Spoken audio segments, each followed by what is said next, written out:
Mon mari a choisi le soir même où il est devenu directeur général pour me présenter les papiers du divorce devant sa mère ricanante. Elle riait comme si elle me regardait me faire effacer. Alors j'ai tout signé d'une main ferme. Il pensait que je m'étais rendu. Mais juste au moment où il portait un toast à sa victoire, mon téléphone a vibré avec un seul message disant « Ne quitte pas la pièce. Papa arrive ». Les portes se sont ouvertes à la volée, révélant mon père militaire flanqué de 2 hommes armés. Je m'appelle Claire Lopez, et j'ai 38 ans. J'étais assise dans la salle à manger privée au rideau de velours de l'hôtel Saint-Anthony à San Antonio, un endroit qui sentait la vieille fortune et la cire au citron. Le lustre en cristal au-dessus de nous fracturait la lumière en mille arcs-en-ciel déchiquetés, les projetant sur le visage de mon mari, Brent Caldwell. Il se tenait au bout de la table en acajou, tenant une flûte de champagne bien haute, les joues rougies par le genre de victoire qui ne vient qu'en écrasant quelqu'un d'autre. Les membres du conseil d'administration de Vanguard Ridge Industries applaudissaient, le son poli mais lourd, reconnaissant l'homme qui venait d'être nommé leur nouveau directeur général. J'étais la seule à ne pas applaudir. Mes mains étaient jointes sur mes genoux, serrant la serviette en soie si fort que mes jointures étaient devenues blanches. Les applaudissements se sont tus, remplacés par le cliquetis des couverts et le faible bourdonnement des conversations d'autocongratulation. C'est à ce moment-là que Brent s'est assis, a tourné son corps vers moi, et a fait glisser une épaisse enveloppe Kraft sur la nappe d'un blanc immaculé. Elle s'est déplacée avec un raclement lourd et glissant qui a percé le bruit ambiant. Elle s'est arrêtée juste à côté de mon assiette de bar intacte. Pour sauver les apparences, pour le bien des investisseurs qui nous regardaient, il a gardé un sourire plaqué sur son visage, mais ses yeux étaient morts. C'étaient les yeux d'un requin qui avait senti l'odeur du sang dans l'eau. « Ouvre-la » a-t-il articulé, assez fort pour que les personnes de chaque côté de nous l'entendent, mais assez bas pour maintenir la façade de l'intimité. J'ai ouvert le fermoir. À l'intérieur se trouvait une pile de documents juridiques, encore chauds de l'imprimante. Le texte en gras en haut de la première page hurlait son intention, requête en dissolution de mariage. En dessous, il y avait un accord de règlement et un accord de non-divulgation. J'ai levé les yeux vers lui. Il me regardait avec une expression d'arrogance pure et sans mélange. Il avait choisi ce moment, le summum de sa carrière, pour jeter l'échelle qu'il avait utilisée pour grimper jusque-là. « Eh bien, vas-y, ma chérie » intervint Marilyn, ma belle-mère, de l'autre côté de la table. Sa voix était stridente, tranchant la pièce comme un couteau dentelé. Elle portait une robe qui coûtait plus cher que la pension annuelle de mon père, et elle portait sa cruauté avec tout autant de fierté. « Lis-le, à moins que les mots ne soient trop grands pour toi. » Quelques membres du conseil d'administration ont ri nerveusement, ne sachant pas s'il s'agissait d'une blague de famille ou d'une exécution publique. Marilyn a pris une gorgée de son vin, ses yeux brillants de malice. J'ai pris le document. Je n'avais pas besoin de lire chaque mot pour comprendre ce qui se passait. J'avais passé des années à analyser les risques et à lire les petits caractères de contrats bien plus complexes que cette mesquine tentative d'extorsion. J'ai parcouru les clauses clés. C'était un piège magnifiquement construit et vicieux. Les termes étaient insultants. Je recevrais la maison conjugale, une propriété tentaculaire au nord de la ville dont je savais pertinemment qu'elle était grevée jusqu'au cou de 3 hypothèques différentes. Ce n'était pas un actif. C'était un navire de dette en perdition. Il y avait un paiement forfaitaire de $50 000, présenté comme un généreux cadeau de départ, et une allocation mensuelle qui couvrirait à peine les impôts fonciers de la maison qu'il me refilait. Mais le vrai coup de massue était l'accord de non-divulgation. En échange de cette ruine financière, je devais accepter un silence à vie. Je ne pourrais jamais parler de Vanguard Ridge. Je ne pourrais jamais parler du mandat de Brent. Je ne pourrais jamais parler des irrégularités que j'avais vues au cours de la dernière décennie. Si je signais, j'acceptais d'être effacé. Vous voyez, c'est pour ça que les hommes doivent faire attention, annonça Marilyn à la table, sa voix retentissant maintenant. Elle me désigna avec sa fourchette. Vous donnez un peu d'accès à une femme et elle pense que l'endroit lui appartient. Les femmes devraient connaître leur place. Parfois, il faut leur rappeler où se trouve la porte. L'humiliation m'a submergé, chaude et piquante. Je pouvais sentir les yeux des personnalités importantes se planter en moi. Ils regardaient la femme du directeur général être dépouillée de sa dignité entre le plat principal et le dessert. Ils s'attendaient à des larmes. Ils s'attendaient à une scène. Ils s'attendaient à ce que je jette un verre de vin ou que je supplie leur pitié. Brent s'est penché, sa voix baissant jusqu'à un murmure. Signe, Claire. Fais-le maintenant et nous restons civilisés. Batte-toi contre moi, et je t'ensevelirai sous les frais de justice jusqu'à ce que tu vives dans ta voiture. Je l'ai regardé, je l'ai vraiment regardé. J'ai vu la faiblesse derrière le bluff. J'ai vu le besoin désespéré de validation que j'avais passé 18 ans à nourrir. Je n'ai pas pleuré. Je n'ai pas crié.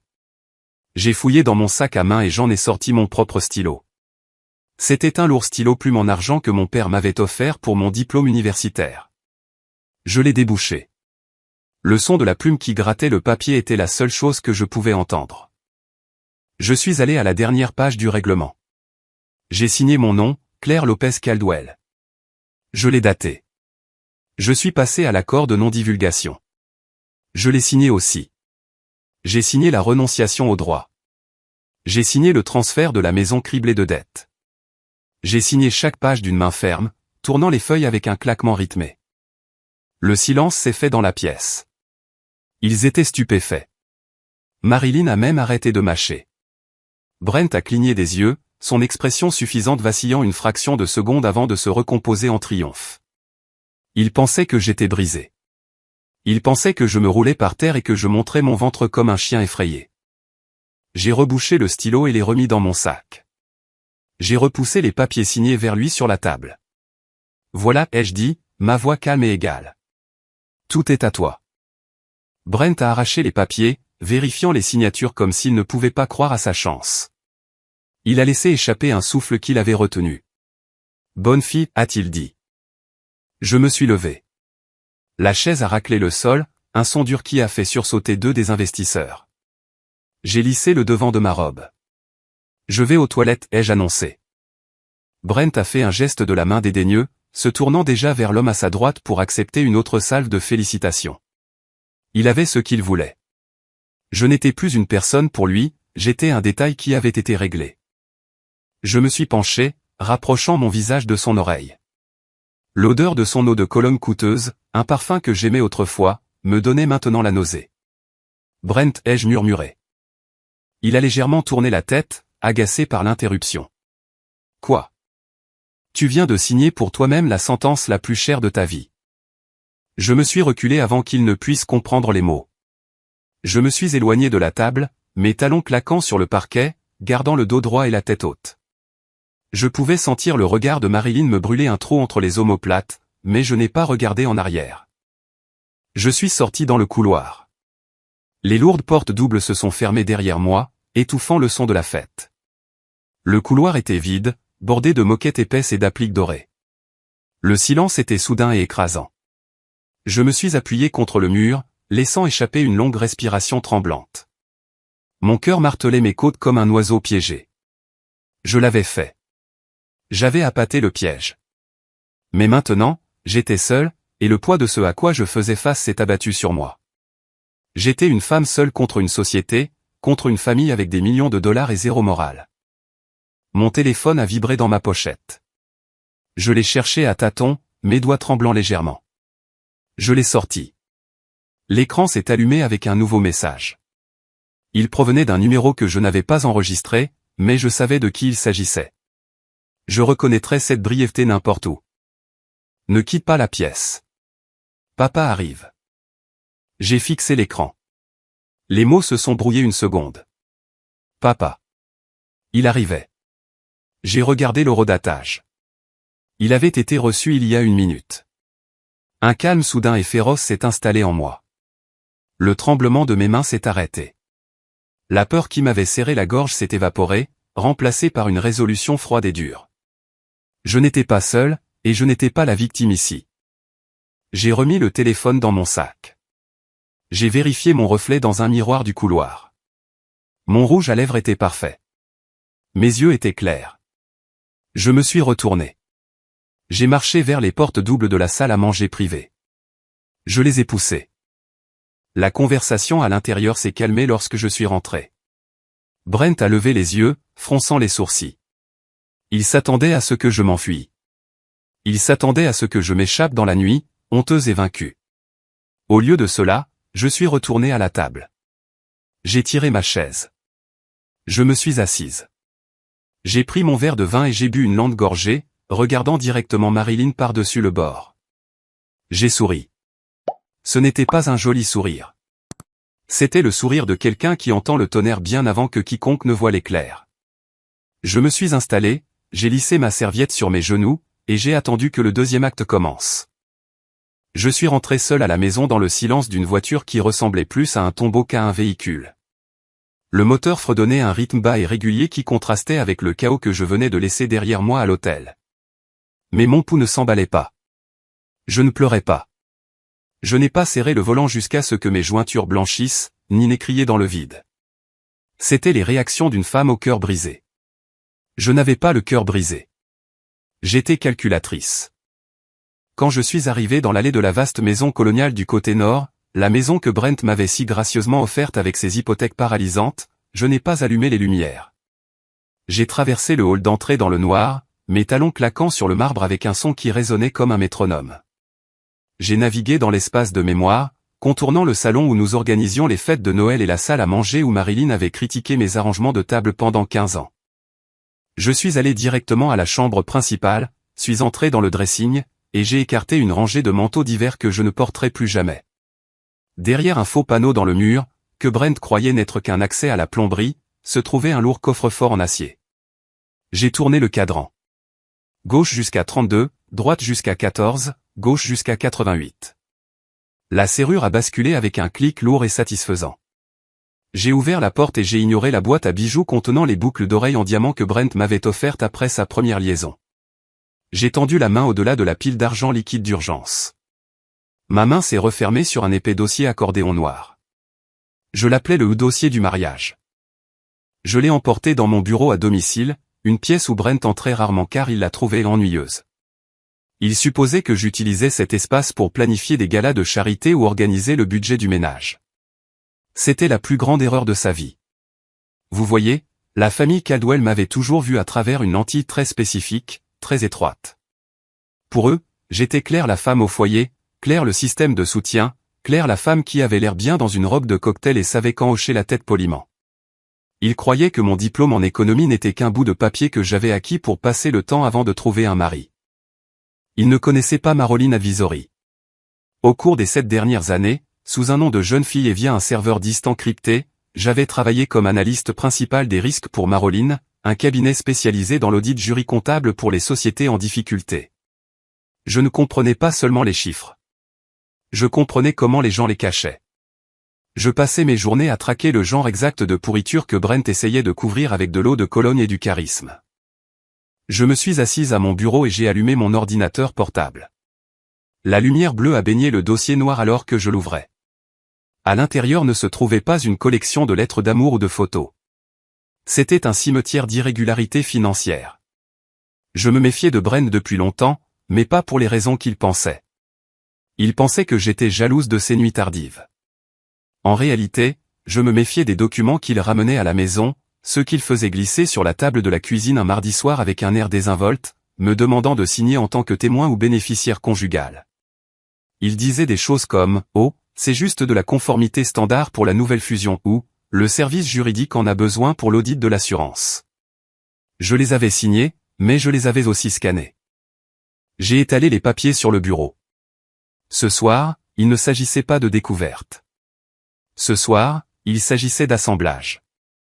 Je devais construire l'arme avant le lever du soleil. J'ai pris une pile de mes imprimés. J'avais accédé à son serveur privé il y a 3 ans, quand il était trop paresseux pour changer son mot de passe qui était le nom de son premier chien. J'ai commencé à les trier en piles.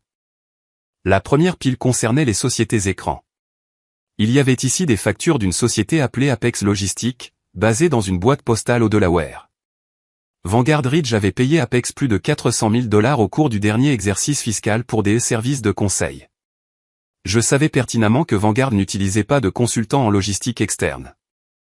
La deuxième pile concernait les pots de vin. Des transferts de 10 000 $, 15 000 $, toujours juste en dessous de la limite qui déclencherait une alerte automatique de l'IRS, envoyée à des comptes liés à des membres du conseil municipal juste avant que les permis de zonage ne soient approuvés pour les nouvelles usines de Vanguard. J'ai pris mon téléphone et j'ai composé un numéro que j'avais mémorisé mais jamais enregistré dans mes contacts. Il était près d'1 heure du matin, mais je savais qu'il serait réveillé. Miles Rohr a répondu à la deuxième sonnerie. Sa voix était rauque, la voix d'un homme qui passait trop de temps à se disputer avec des procureurs fédéraux. « Avez-vous signé les papiers ?» a-t-il demandé. Pas de plaisanterie. Miles n'était pas un homme de petite conversation. « Je l'ai fait » ai-je dit, coinçant le téléphone entre mon épaule et mon oreille tout en surlignant une ligne sur un relevé bancaire. « J'ai tout signé, le règlement, la renonciation, l'accord de non-divulgation. »« Bien » a dit Miles. « Maintenant, ils pensent que vous êtes neutralisé. Ils vont devenir négligents. Ils vont cesser de regarder par-dessus leur épaule parce qu'ils pensent avoir acheté votre silence. » Il est terrifié, Miles ai-je dit, mon doigt traçant une date de transaction. Il m'a pratiquement jeté les papiers à la figure. Il avait besoin que je quitte cette entreprise ce soir. « Dites-moi ce que vous avez trouvé » a commandé Miles. J'ai regardé l'étalage de documents. Ce n'est pas seulement du détournement de fonds, ai-je dit, ma voix baissant d'une octave alors que la prise de conscience se cristallisait. Je regarde la liste des fournisseurs. Il a injecté de l'argent dans un projet de recherche propriétaire appelé Projet Obsidian. Sur le papier, c'est de la recherche et développement. Mais en regardant les bons de commande, il achète des composants de qualité militaire que Vanguard n'est pas autorisé à posséder. Il y a eu un long silence à l'autre bout du fil. Claire, a dit Miles lentement, s'il déplace de la technologie restreinte sans licence, ce n'est pas un tribunal civil. C'est la prison fédérale. C'est proche de la trahison. Je sais, ai-je dit. Mais ce n'est pas le pire. J'ai tiré un document du bas de la pile. C'était une impression numérique que j'avais récupérée de son dossier éléments supprimés il y a juste 2 jours. C'était une certification de conformité pour un contrat gouvernemental, spécifiquement pour la fourniture de puces de guidage à un sous-traitant de la défense. C'est un document qui requiert la signature du directeur financier et du responsable de la conformité indépendant. À la date de ce document, il y a 6 mois, le responsable de la conformité était en congé maladie. J'ai fixé la ligne de signature au bas de la page. Le nom qui y était signé était C. Lopez, mon nom de jeune fille. J'ai senti un frisson glacial me parcourir l'échine, plus froid que la climatisation de la pièce. Miles, ai-je dit, ma voix à peine un murmure, je regarde un certificat de conformité fédéral. Il est daté du 12 novembre de l'année dernière. Et, a incité Miles. Il porte ma signature, ai-je dit. L'avez-vous signé? Non, ai-je dit fermement. Le 12 novembre, j'étais à Chicago pour rendre visite à ma sœur. Je n'étais nulle part près du bureau. Je n'ai jamais vu ce document de ma vie. J'ai entendu le bruit d'une chaise qui craquait alors que Miles se redressait. Il a falsifié votre signature, a demandé Miles. Non, ai-je dit, me penchant plus près du papier, examinant les boucles du C et la pente aiguë du L. Ce n'est pas une contrefaçon. Ça ressemble exactement à mon écriture. Il a dû utiliser un tampon numérique provenant d'un des actes de propriété ou des papiers d'assurance que j'ai signés il y a des années. Il a pris ma signature et l'a collée sur un document fédéral pour contourner l'audit. L'implication m'a frappé avec la force d'un coup physique. Il ne voulait pas seulement divorcer de moi, Miles. Il avait besoin de divorcer de moi pour enterrer ça. Si ce projet tourne mal, si les fédéraux auditent ce contrat, ce n'est pas lui qui a signé pour la légalité. C'est moi. Vous êtes le bouc émissaire, a dit Miles, sa voix dure. Il vous a désigné comme la responsable de la conformité de fait sans même que vous soyez sur la liste de paix. Si le département de la Défense vient frapper à la porte, ils viendront chercher Claire Lopez.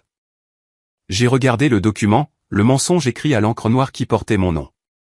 Toutes ces années à être rejeté, à m'entendre dire que je ne comprenais pas les affaires, à être traité comme un meuble. Il ne m'avait pas seulement sous-estimé. Il m'avait marchandisé. Il avait transformé mon identité en un bouclier pour se protéger de ses propres crimes. J'ai senti une vague de colère si pure qu'elle ressemblait à de la clarté.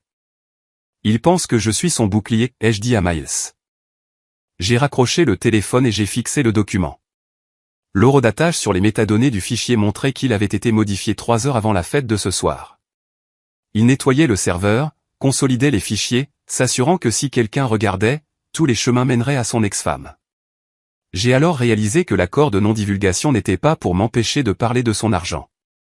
C'était pour m'empêcher de parler de ma propre innocence.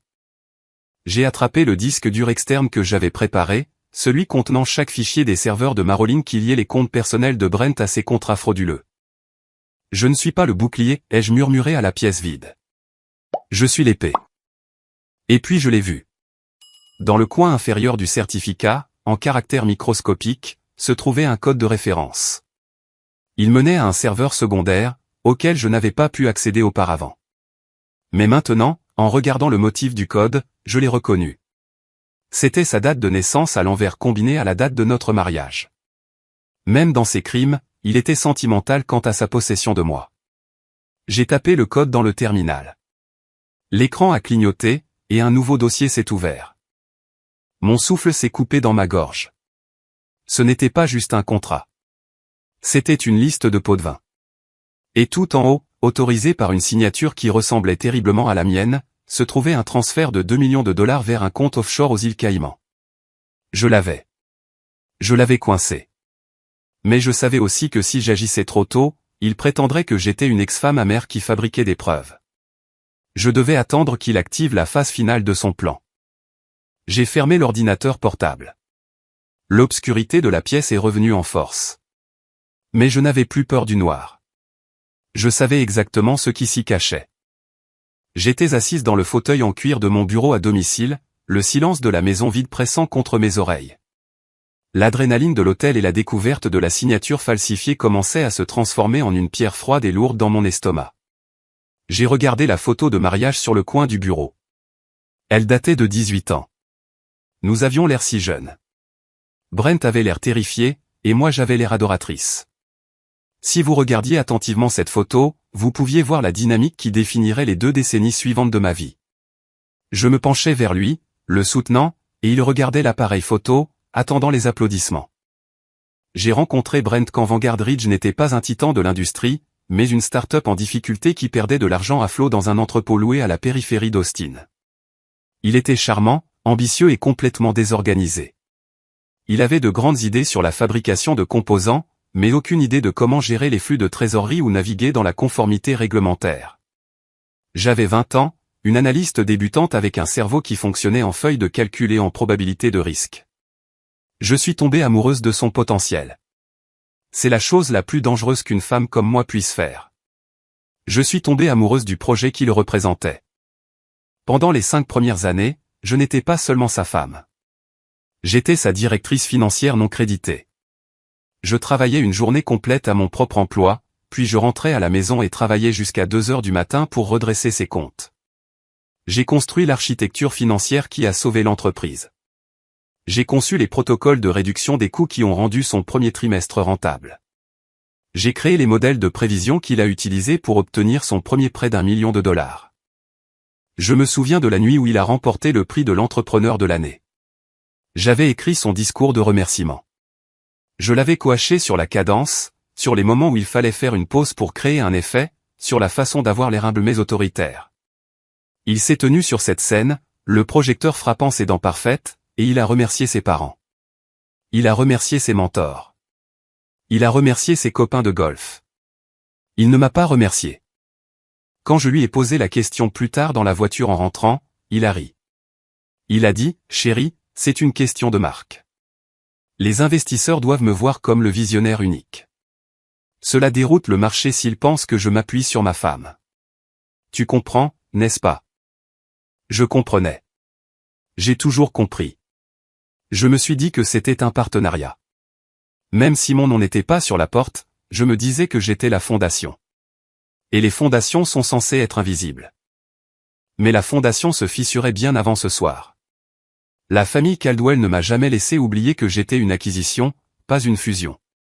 Pour Marilyn, j'étais utile. J'étais celle qui se souvenait des anniversaires, qui organisait les galas, qui aplanissait les fissures sociales que Brent créait avec son arrogance. Mais je n'ai jamais été l'une des leurs. J'étais l'aide qui dormait dans la chambre principale. Je me souviens d'un dîner il y a 3 ans. Marilyn se plaignait d'un contrôle fiscal sur sa succession. Elle s'est tournée vers moi et a dit, « Claire, occupe-toi de ça pour moi, veux-tu? Tu es si douée pour les petits détails ennuyeux. » Petits détails ennuyeux. C'est ainsi qu'ils appelaient le travail de ma vie. C'est ainsi qu'ils appelaient l'intellect qui les tenait à l'écart du tribunal des faillites. Au cours des 2 dernières années, la dynamique était passée du rejet à l'exclusion. Brent a commencé à verrouiller son téléphone. Il a commencé à prendre des appels sur la terrasse. Il a cessé de me demander conseil sur les chiffres. Quand j'essayais de poser des questions sur l'expansion de l'entreprise sur les marchés étrangers, il faisait un geste de la main et disait « Tu ne comprendrais pas les complexités, Claire. C'est du haut niveau. » Il disait à la femme qui avait construit tout son modèle opérationnel qu'elle ne comprendrait pas comment il fonctionnait. C'est à ce moment-là que j'ai commencé à prêter attention aux ombres. Son nom était Tessaro. Elle avait 26 ans, la nouvelle responsable des relations publiques internes. Je l'avais rencontrée à la fête de Noël de l'entreprise. Elle était brillante, pétillante, et regardait Brent avec le genre d'admiration que j'avais abandonné une décennie plus tôt. Elle était tout ce que je n'étais pas. Elle était la femme qui disait toujours oui. Elle était le public qu'il désirait ardemment. Elle ne posait pas de questions sur les ratios d'aide-fonds propres. Elle lui demandait ce que ça faisait d'être un génie. J'ai vu la façon dont il la regardait. Ce n'était pas seulement de la luxure, c'était du soulagement. Elle lui offrait un reflet où il était parfait, où il n'avait pas à prétendre être plus intelligent qu'il ne l'était parce que, pour elle, il était réellement l'homme le plus intelligent de la pièce. J'ai alors réalisé que j'étais un rappel de son inadéquation. Chaque fois qu'il me regardait, il voyait la femme qui connaissait la vérité. Il voyait la femme qui savait que le grand Brent Caldwell avait encore besoin d'aide pour lasser ses chaussures financières. La fête de divorce de ce soir n'était pas une décision spontanée. Alors que j'étais assise là, dans le noir, à relier les points, la cruauté de la chose est devenue mathématique. Il a choisi la nuit de l'annonce de sa nomination au poste de directeur général pour une raison. Il voulait se débarrasser de sa vieille peau. Je faisais partie de la phase de démarrage. J'étais l'infrastructure héritée qui n'était plus compatible avec la nouvelle mise à jour. Il voulait entrer dans son avenir avec Tessa, le nouvel accessoire brillant qui correspondait à la marque du directeur général, et laisser la femme pleine de défauts et bien informée dans le passé. C'était une exécution. Il l'avait répété. Le rire de Marilyn, les documents préimprimés, le public de personnalités importantes. Tout était conçu pour me faire honte et me réduire au silence. Il voulait m'écraser si complètement que je ramperais dans un trou et ne prononcerais plus jamais le nom de Vanguard Ridge. Il ne voulait pas seulement un divorce. Il voulait un effacement. Il voulait réécrire l'histoire pour que Brent Caldwell ait construit son empire seul, un dieu autodidacte parti de rien. J'étais une nuisance pour ce récit. Mais l'arrogance a une drôle de façon de rendre les gens aveugles. J'ai de nouveau regardé les documents étalés sur mon bureau. J'ai touché le papier où mon nom avait été falsifié. Dans leur hâte de me pousser dehors, dans leur désespoir de rationaliser leur récit, ils avaient commis une erreur fatale. Ils pensaient qu'ils se débarrassaient de moi. Mais en utilisant mon nom pour approuver leurs raccourcis illégaux, en utilisant mon identité pour couvrir leur fraude, ils s'étaient liés à moi plus étroitement que n'importe quel certificat de mariage ne l'aurait jamais pu. Brent voulait prétendre que je n'avais jamais existé. Il voulait prétendre qu'il avait tout fait lui-même, mais les papiers racontaient une autre histoire. Les papiers disaient que Claire Lopez était partout. J'ai pris un stylo rouge. J'ai encerclé la date sur le certificat de conformité falsifié. Puis j'ai encerclé la date sur le virement bancaire que j'avais trouvé plus tôt. Ils voulaient me supprimer. Mais l'ironie, c'est qu'ils avaient laissé leurs empreintes digitales partout dans ma vie. Et contrairement à eux, je savais lire le code. Je n'étais plus seulement une femme bafouée. J'étais l'archiviste de leur destruction. Et je ne faisais que commencer. Le matin après la fête, le monde extérieur était lumineux et inconscient. Mais à l'intérieur de mon bureau, les stores étaient baissés. L'air était épais du bourdonnement des ventilateurs de refroidissement de mes disques durs. Je n'avais pas dormi. Je fonctionnais à l'espresso et à une rage froide et concentrée qui aiguisait mon esprit mieux que n'importe quel stimulant. Miles Rohr n'a pas perdu de temps. À 8 heures du matin, il avait établi un pont crypté sécurisé entre mon ordinateur portable et les serveurs de Stonebridge Forensic. Stonebridge n'était pas le genre de cabinet que l'on trouve dans l'annuaire. C'était une équipe d'anciens auditeurs de l'IRS et d'anciens enquêteurs en cybercriminalité spécialisés dans la mise au jour de ce que les hommes puissants s'efforçaient de cacher. J'étais assise avec un casque sur les oreilles, regardant un écran partagé tandis qu'une comptable jury comptable en chef nommée Sarah me guidait à travers ce qu'ils avaient trouvé dans le premier transfert de données que j'avais fourni depuis le cloud de Marilyn. Claire, regardez-vous la ligne 42. La voix de Sarah était nette, professionnelle et totalement dépourvue de pitié. C'est ainsi que j'ai su qu'elle était bonne. Je la regarde, ai-je dit, en zoomant sur le tableur. C'est un paiement à un fournisseur appelé Nordstar Logistique. Nous avons fait une vérification des antécédents de Nordstar, a dit Sarah. Elle n'existe pas. L'adresse indiquée est un terrain vague dans le Nevada. Le numéro d'identification fiscale appartient à un homme décédé de Floride. Mais au cours des 18 derniers mois, Vanguard Ridge leur a versé 3 versements distincts totalisant 1 200 000 $. J'ai senti une oppression dans ma poitrine. 3 paiements, 1,2 million de $. Où est passé l'argent, ai-je demandé, bien que je soupçonne déjà la réponse. Il a rebondi, a expliqué Sarah, soulignant le flux de fonds en rouge. Il est passé de Vanguard à Nordstar, y est resté 24 heures, puis a été transféré à une société de conseil au Panama. De là, il a été divisé en plus petits montants, 9 000 $ par-ci, 8 000 $ par-là, et injecté dans des fonds de stimulation pour les primes des dirigeants. J'ai fixé l'écran. C'était un système classique de transaction circulaire. Brent prenait l'argent de l'entreprise, le blanchissait par l'intermédiaire d'un fournisseur fantôme, et le ramenait pour se remplir les poches et celles de son cercle rapproché. C'était du vol, pur et simple. Mais ensuite, Sarah a affiché un nouveau document. C'est là que ça devient dangereux pour vous, Claire. Regardez l'autorisation pour le contrat Nordstar. J'ai regardé. C'était un formulaire d'approbation de fournisseur. Et là, en bas, se trouvait la signature de l'agent examinateur, C. Lopez. Mon estomac s'est noué. Il avait utilisé mon nom pour autoriser le vol. Ça empire, a continué Sarah. Nous avons trouvé un dossier intitulé « Conformité réglementaire » caché dans un sous-répertoire du serveur. Elle l'a ouvert.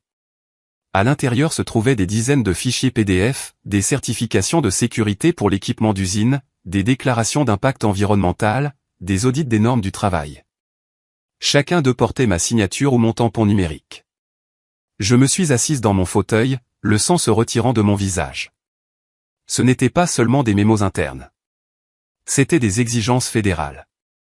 Si l'usine déversait illégalement des produits chimiques, ou si l'équipement tombait en panne et blessait un travailleur, l'enquête mènerait directement à la personne qui avait signé les contrôles de sécurité. Cette personne, c'était moi. J'ai commencé à taper furieusement, cherchant dans les archives de mai que j'avais téléchargé toute mention de ces documents. Je devais connaître l'intention. Était-ce juste de la paresse? Utilisait-il simplement mon tampon parce que c'était pratique? J'ai trouvé une chaîne de mai datant de 6 mois. C'était entre Brent et son directeur des opérations, un homme nommé Gary, que j'avais invité à dîner une douzaine de fois. La ligne d'objet était « Préoccupation d'audit concernant Nordstar ». Gary avait écrit « Brent, les auditeurs demandent pourquoi nous utilisons un fournisseur non vérifié pour la logistique. Nous avons besoin d'une approbation de la gestion des risques où cela va être signalé. » J'ai retenu mon souffle en faisant défiler jusqu'à la réponse de Brent. « Ne t'en fais pas, avait-il écrit. Je m'occuperai de l'approbation. J'ai le tampon de Claire. Mets-le sur les papiers. Personne ne regarde 2 fois la signature de la femme. Elle n'est qu'un tampon encreur pour eux de toute façon. Si des questions se posent plus tard, nous pourrons simplement dire qu'elle l'a examiné à la maison. Ça nous donne un pare-feu. J'ai relu le mot « pare-feu ». Je n'étais pas une partenaire. Je n'étais même pas une personne. J'étais un bouclier humain. Il avait construit un pare-feu avec ma réputation et mon nom pour se protéger de la chaleur de ses propres crimes. La prise de conscience m'a frappé avec la force d'un coup physique. C'était sa stratégie de sortie.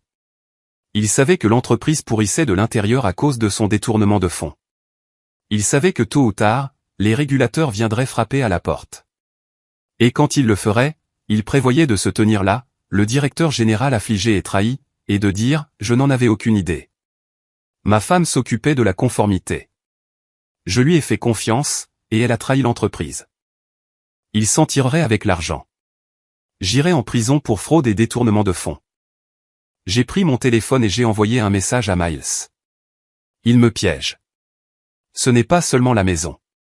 Il me prépare à porter le chapeau pour des crimes fédéraux. Miles a répondu instantanément, continuez à creuser.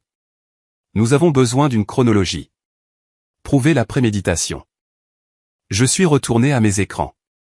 J'ai ouvert une nouvelle toile vierge et j'ai commencé à construire une chronologie, plaçant chaque signature falsifiée, chaque virement bancaire et chaque événement majeur de la vie sur un seul axe horizontal. 15 janvier, Brent transfère $300 000 sur le compte au Panama. 16 janvier, un formulaire de conformité pour la loi sur les pratiques de corruption à l'étranger est signé par C. Lopez. 3 mars, Brent achète à Tessa un bracelet en diamant d'une valeur de $40 000. 4 mars, une autre signature falsifiée sur un formulaire d'approbation de fournisseur. J'ai continué à ajouter des points de données. Le schéma était indéniable. Chaque fois qu'il volait de l'argent, il falsifiait mon nom dans les 48 heures pour couvrir la trace écrite. Puis j'ai regardé les dates récentes. Il y a 2 semaines, Vanguard Ridge annonce le vote du conseil d'administration pour l'acquisition massive d'une entreprise technologique rivale, un accord d'une valeur de $400 millions. Il y a une semaine, Brent crée un fichier nommé Décharge de responsabilité totale, C. Lopez. Hier soir, les papiers du divorce sont servis, y compris l'accord de non-divulgation et la renonciation à toutes les réclamations. Les pièces se sont emboîtées comme les gorges d'un coffre-fort. L'acquisition. Si Vanguard achetait cette société rivale, le processus de diligence raisonnable serait intense. Les auditeurs passeraient au crible chaque centimètre des livres de Vanguard. Ils trouveraient les paiements de Northstar. Ils trouveraient les faux audits de sécurité. Brent avait besoin que je sois divorcée et réduite au silence avant la conclusion de cet accord. Il avait besoin de cette décharge de responsabilité totale signée pour que, lorsque les auditeurs trouveraient la fraude, ils puissent produire le document et dire « Nous avons découvert la mauvaise conduite de mon ex-femme. Nous l'avons retirée de la famille, et elle a accepté sa responsabilité. » Le divorce n'était pas la fin de la relation. C'était l'étape finale du coup monté. J'ai regardé le calendrier de l'entreprise sur le lecteur partagé. Vendredi prochain, 10 h du matin, réunion extraordinaire du conseil d'administration pour voter sur l'acquisition de Cyberdyne Systems. C'était la date limite. Si ce vote avait lieu, l'acquisition se ferait. Les auditeurs externes arriveraient. Ils trouveraient le désordre, et d'ici là, Brent aurait mes papiers de divorce signés dans une main et les documents de conformité falsifiés dans l'autre. Il fermerait le couvercle de mon cercueil et le clouerait. J'ai fixé la date. Vendredi prochain. J'avais 7 jours. 7 jours pour démanteler un mensonge qu'il avait passé 18 ans à construire. Mon téléphone a vibré. C'était une notification de l'équipe Stonebridge. Claire a tapé Sarah dans la boîte de discussion, vous devez voir ça. Nous venons de trouver l'ordre du jour de la réunion du conseil d'administration. Regardez le point numéro 4. J'ai ouvert le document. Point 4. Ratification de toutes les certifications de conformité et évaluation des risques antérieurs menées par le conseiller externe, C. Lopez. Ils allaient voter pour accélérer l'approbation de tous les documents que j'étais censé avoir signés. Une fois que le conseil aurait voté pour les ratifier, ils deviendraient loi de l'entreprise. Le mensonge serait cimenté dans les archives de l'entreprise pour toujours. J'ai senti une sueur froide perler dans mon cou. Il n'allait pas seulement me laisser porter le chapeau si les choses tournaient mal. Il organisait activement un vote qui m'empêcherait à jamais de nier ses signatures. J'ai attrapé mon téléphone et j'ai composé le numéro de Miles. Miles, ai-je dit, ma voix tremblant sous l'intensité de la découverte. Ils votent vendredi prochain. Ils vont ratifier les faux. Alors nous devons arrêter cette réunion, a dit Miles. Non, ai-je dit, fixant l'écran, mes yeux se plissant. Si nous arrêtons la réunion, il cachera simplement les preuves. Il déchiquettera les documents. Il prétendra que c'était une erreur de secrétariat. J'ai regardé la chronologie que j'avais construite. J'ai regardé l'email où il m'appelait un tampon encreur. Nous laissons la réunion avoir lieu, ai-je dit, une idée dangereuse se formant dans mon esprit. Claire, c'est du suicide, a prévenu Miles. Non, ai-je dit. C'est un piège. Mais cette fois, ce n'est pas moi qui y entre. J'ai raccroché. J'ai regardé le calendrier. 7 jours. Brent pensait qu'il était le seul à pouvoir jouer sur le long terme. Il pensait qu'il était le seul à comprendre l'effet de levier. Mais il avait oublié la première règle de l'analyse des risques. La variable la plus dangereuse est celle que vous pensez avoir déjà contrôlée. J'étais cette variable. Et j'étais sur le point de devenir très, très incontrôlable. 2 jours après la fête, le silence de la maison a été rompu par la sonnerie de mon téléphone. L'écran a affiché le nom Brent.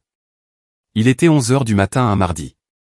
Autrefois, un appel à 7 heures signifiait qu'il avait oublié ou il avait laissé ses clubs de golf ou qu'il avait besoin que je lui rappelle le nom d'un donateur. Aujourd'hui, cela ressemblait à une sonde envoyée en eau profonde pour voir si elle heurtait une mine. Je l'ai laissé sonner 3 fois avant de décrocher. Je devais avoir l'air groggy, vaincu. Je me suis éclairci la gorge et j'ai répondu. Bonjour, ai-je dit, en gardant ma voix douce et légèrement inégale. Claire. Sa voix était chaude, dégoulinant de cette préoccupation fabriquée qu'il utilisait avec les actionnaires lorsque les bénéfices étaient en baisse. Je voulais juste prendre de tes nouvelles. Je sais que l'autre soir a été intense. Je voulais m'assurer que tu tenais le coup. Il ne prenait pas de mes nouvelles. Il vérifiait son pare-feu. Je vais bien, Brent, ai-je dit, me penchant en arrière dans ma chaise de bureau. Mes yeux étaient fixés sur l'écran où la chronologie de Stonebridge Forensic brillait en haute définition. J'essaie juste de tout digérer. C'est beaucoup de choses à emballer, 18 ans en un week-end. Je sais, a-t-il dit, et je pouvais entendre le soulagement dans sa voix. Il pensait que je me morfondais. Écoute, j'ai remarqué une certaine activité sur le serveur cloud partagé. Juste quelques vieux fichiers consultés. J'ai supposé que c'était toi, juste en train de récupérer quelques photos personnelles. La voilà. La vraie question. Oh, ça, ai-je dit, en donnant à ma voix un ton dédaigneux. Oui, je cherchais les déclarations de revenus d'il y a 3 ans. Mon comptable a dit que j'en avais besoin pour calculer correctement les plus-values sur la maison que tu m'as donnée. Comme elle est très endettée, je dois m'assurer de ne pas me retrouver avec une facture que je ne peux pas payer. Il y a eu une pause. Je pouvais l'entendre calculer. Les déclarations de revenus étaient ennuyeuses. Les déclarations de revenus étaient sûres. Ce n'étaient pas des certificats de conformité secrets. D'accord, a-t-il dit. Eh bien, assure-toi de ne prendre que ce qui t'appartient, Claire. Nous ne voulons pas violer l'accord de non-divulgation en te laissant en possession de données exclusives de l'entreprise. Je n'y penserai même pas, ai-je menti. Je veux juste que ce soit fini, Brent. Je veux juste passer à autre chose. Bien, a-t-il dit. C'est bien. Tu es raisonnable. Il a raccroché. Il pensait s'être rassuré. Il pensait que la souris se tairait dans son coin. Il ne savait pas que la souris était en train de construire une guillotine. 1 heure plus tard, la sonnette a retenti. Ce n'était pas un son poli. C'était une pression longue et insistante qui exigeait l'attention. J'ai vérifié la caméra de sécurité. Marilyn. J'ai ouvert la porte. Ma belle-mère se tenait là dans un tailleur Chanel de couleur crème qui coûtait plus cher que ce que l'Américain moyen gagnait en 3 mois. Elle n'a pas attendu d'invitation. Elle est passée devant moi dans le hall, ses yeux balayant la maison comme si elle évaluait une propriété qu'elle avait l'intention de saisir. Je vois que tu es toujours là, a-t-elle dit, enlevant ses gants en cuir. Je pensais que tu aurais eu la décence de déguerpir maintenant. Bonjour, Marilyn, ai-je dit en fermant la porte. À quoi dois-je ce plaisir? Je suis venu m'assurer que tu comprennes la réalité de ta situation, a-t-elle dit en se tournant vers moi. Brent est trop mou. Il se sent coupable, mais pas moi. Elle est entrée dans le salon et a passé un doigt sur le manteau de la cheminée. Tu es une femme avide, Claire, a-t-elle craché. Tu as signé les papiers, mais je connais ton genre. Tu vas essayer de revenir pour en avoir plus. Tu vas essayer de lui soutirer une pension alimentaire ou de réclamer un droit caché. Je suis resté dans l'embrasure de la porte, mes mains jointes devant moi. J'ai activé l'enregistreur vocal de ma montre intelligente d'une tape subtile de mon index droit contre le cadran en verre. Marilyn, ai-je dit, en gardant mon ton parfaitement égal, j'ai tout signé. J'ai pris la maison avec la dette. J'ai pris les 50 000 $. Que pourrais-je prendre de plus? Elle a ri, un son dur et aboyant. Tu penses que 50 000 $, c'est beaucoup? C'est de l'argent de poche. Tu n'as aucune idée de ce que Brent vaut maintenant, et tu ne le sauras jamais. C'est tout l'intérêt. Je suis allé à la table d'appoint et j'ai versé un verre d'eau d'une carafe. Je devais la faire parler. Je devais être précise. Je sais que l'entreprise se porte bien, ai-je dit en lui tendant le verre. Mais Brent dit que la plupart de sa richesse est immobilisée en actions. Il a dit que les liquidités étaient serrées. Elle a pris le verre et m'a regardé avec un mépris pur. Elle a mordu à l'hameçon si fort qu'elle a pratiquement avalé l'hameçon. Il te dit ça parce que tu es simple, a-t-elle ricané. Les actions sont pour le public. Tu penses vraiment que mon fils laisserait son avenir entre les mains du marché? S'il te plaît. Il a des actifs que tu ne pourrais même pas prononcer. Elle a pris une gorgée d'eau et a baissé la voix, se penchant comme pour retourner le couteau dans la plaie.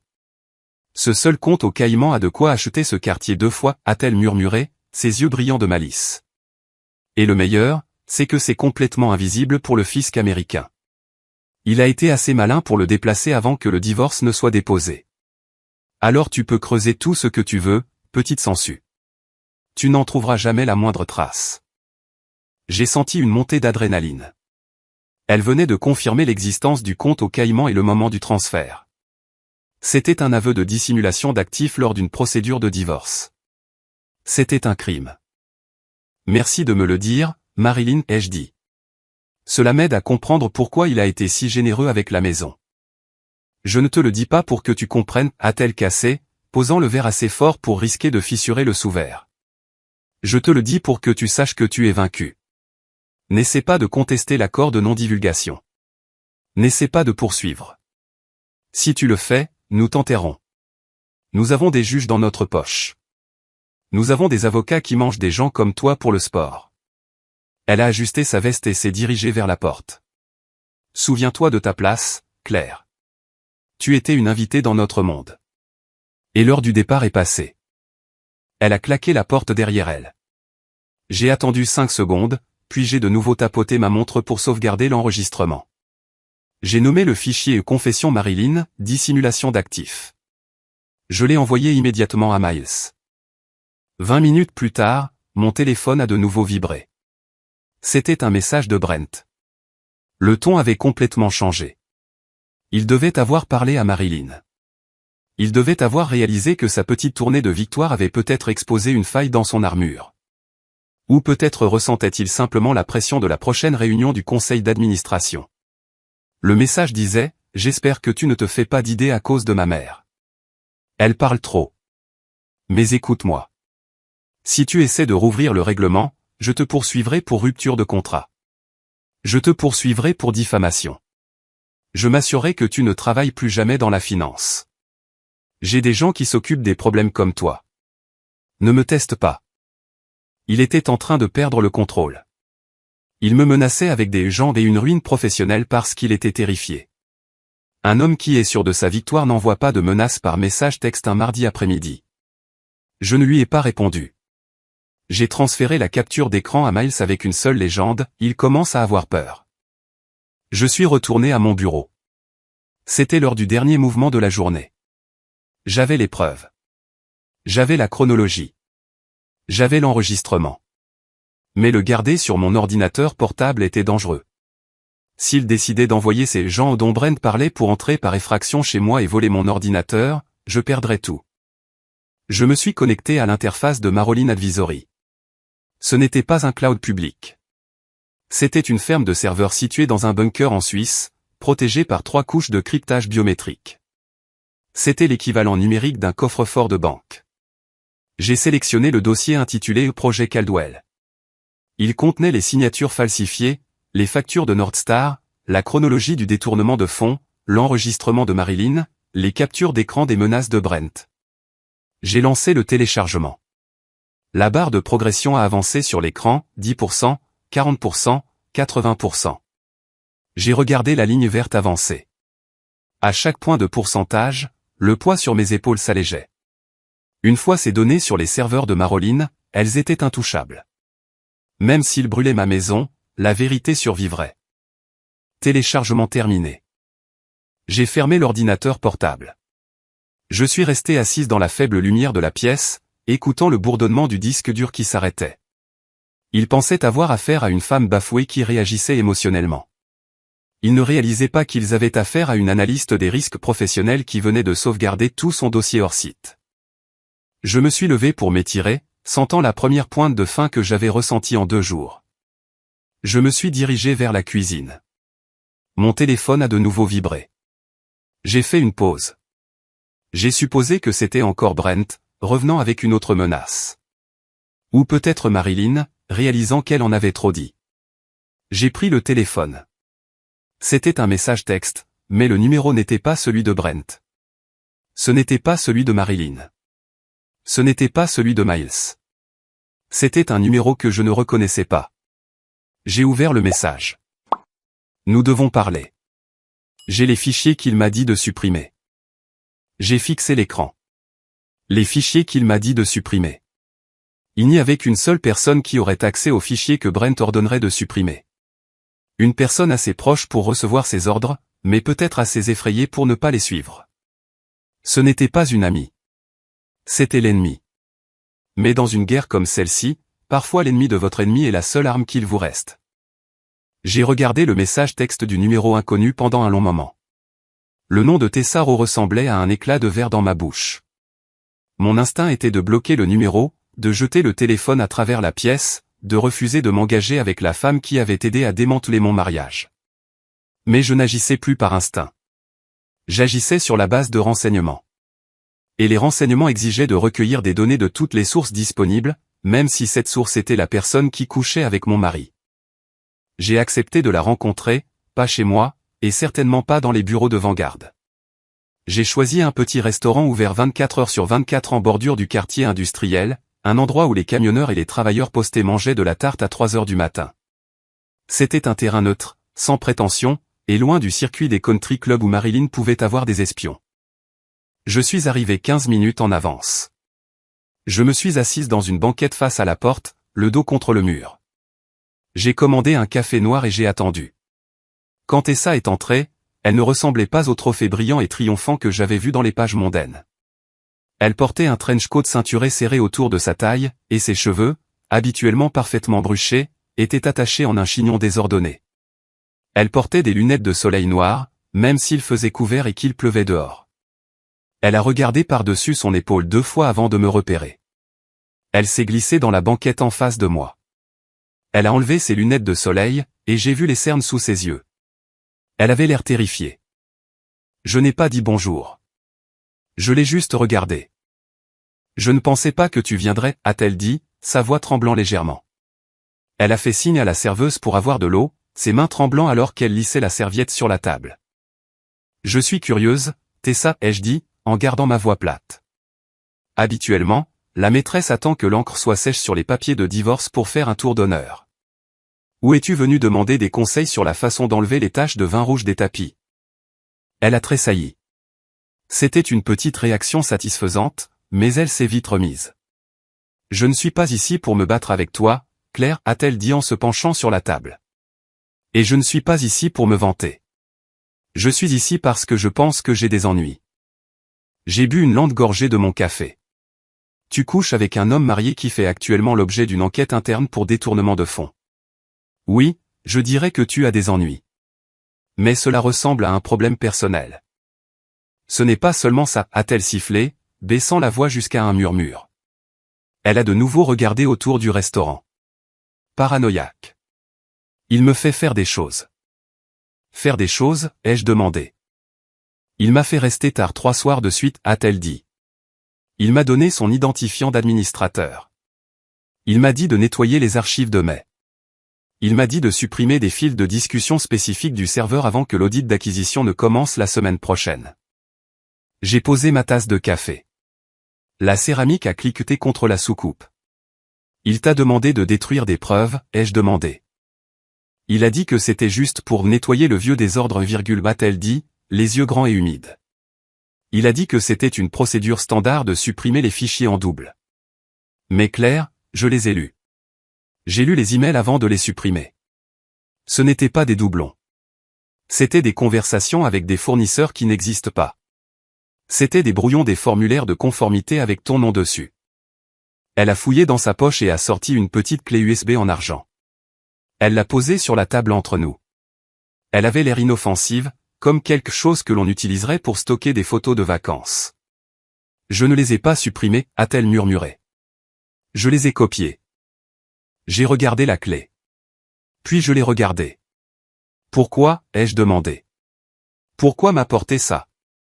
Tu es son avenir. Tu es la nouvelle Madame Caldwell.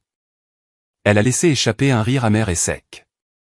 Il n'y a pas d'avenir, Claire. Tu me crois stupide? Je travaille dans les relations publiques. Je sais comment raconter une histoire, mais je sais aussi quand une histoire est sur le point de s'écraser. Elle a pointé un doigt manucuré vers la clé.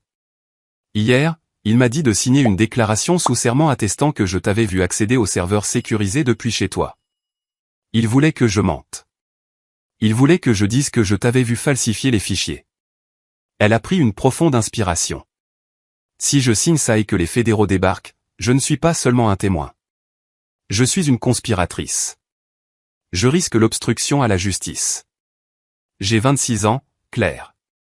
Je ne vais pas en prison fédérale pour un homme qui ne veut même pas me présenter à sa mère parce qu'il pense que c'est trop tôt au point. J'ai alors réalisé que je l'avais mal jugée. Je pensais qu'elle était une méchante. Elle ne l'était pas. Elle était une survivante. Elle était égoïste, opportuniste et moralement flexible. Mais elle n'était pas suicidaire. Elle avait réalisé que Brent n'était pas un ticket d'or. Il était une ancre, et il l'entraînait avec lui. J'ai pris la clé USB. Elle était fraîche dans ma main. « Que veux-tu » ai-je demandé. « L'immunité » a-t-elle dit immédiatement. « Ou ce qui s'en rapproche le plus. Je veux m'en sortir. Je veux quitter Vanguard Ridge et Brent Caldwell sans casier judiciaire. Si je te donne ça, si je témoigne qu'il m'a ordonné de détruire des preuves, peux-tu me garder hors de la zone d'explosion? Je ne suis pas procureur, Tessa. Je ne peux pas promettre l'immunité. Mais tu as un avocat, a-t-elle dit. Un qui fait peur. Je me suis renseigné sur lui. Miles Rohr. Il négocie des accords. Dis-lui que je coopérerai. Ne me laisse juste pas tomber avec lui. Je l'ai regardé, je l'ai vraiment regardé. J'ai vu la peur que Brent lui avait inspirée. Il utilisait les gens. Il m'a utilisé pour mon cerveau, et il l'a utilisé pour son adoration. Et quand nous sommes devenus gênantes, il a essayé de se débarrasser de nous. J'ai mis la clé dans ma poche. Je parlerai à Miles, ai-je dit. Si cette clé contient ce que tu dis, nous pourrons probablement te positionner comme une lanceuse d'alerte plutôt que comme une co-conspiratrice. Mais tu dois faire exactement ce que je dis. Je le ferai, a-t-elle dit, le soulagement se lisant sur son visage. Tu retournes au travail, ai-je ordonné. Tu agis normalement.